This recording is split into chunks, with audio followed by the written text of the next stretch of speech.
Doctor Aditya Manke हे एक कुशल, अनुभवी आणि सेवाभाव असलेले कॅन्सर तज्ञ आहेत।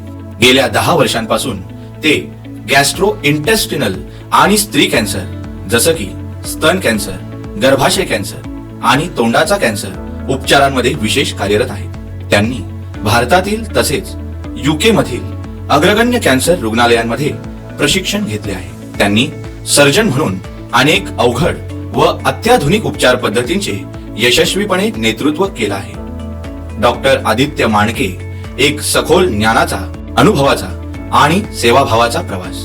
डॉक्टर आदित्य माणके यांचा वैद्यकीय प्रवास हा मुंबईच्या प्रतिष्ठित ग्रँट मेडिकल कॉलेज मधून सुरू झाला। इथेच त्यांनी आपलं MBBS आणि नंतर MS इन जनरल सर्जरी चे शिक्षण पूर्ण केलं। शिक्षण काळातच त्यांच्यात रुग्णसेवेबद्दल तळमळ होती। केवळ रुग्णांचा आजार बरा करणे नव्हे तर त्यांचं संपूर्ण आयुष्यच बदलून टाकण्याची इच्छा त्यांनी जपली।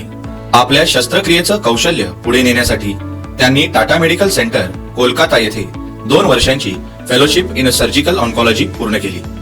टाटा सारख्या नामवंत कॅन्सर रुग्णालयात त्यांनी हजारो रुग्णांवर उपचार करतानाच देशातील अत्याधुनिक शस्त्रक्रिया पद्धती शिकल्या। पुढे त्यांनी आंतरराष्ट्रीय स्तरावर आपलं ज्ञान वाढवण्यासाठी युनायटेड किंगडम मधील ख्रिस्ती हॉस्पिटल येथे रोबोटिक सर्जरीचं विशेष प्रशिक्षण घेतलं। याचबरोबर त्यांनी दिल्लीतील गंगाराम हॉस्पिटल येथे लिव्हर आणि स्वादुपिंड सर्जरीचे विशेष प्रशिक्षणही घेतलं। सर्वात महत्त्वाचं म्हणजे डॉक्टर माणके यांनी आपल्या या सगळ्या ज्ञानाचा आणि कौशल्याचा उपयोग महाराष्ट्रासाठी केला। उत्तर महाराष्ट्रात पहिल्यांदाच रोबोटिक युनिट स्थापन करण्याचा मानही त्यांनी मिळवला आणि अशा तंत्रज्ञानाचा लाभ ग्रामीण भागातील रुग्णांपर्यंत पोहोचवण्याची क्रांतिकारक पावलं त्यांनी उचलली। आज ते फक्त एक डॉक्टर नाहीत, ते एक संशोधक, प्रशिक्षक आणि आरोग्य चळवळीचं नेतृत्व करणारे मार्गदर्शक ठरले आहेत। डॉक्टर माणके यांचा अभ्यास आणि अनुभव मुखाचा, पचनसंस्थेचा, स्त्रीरोग व मूत्रपिंडाचा तसेच लिव्हर आणि पित्ताशयाच्या कर्करोगांमध्ये आहे।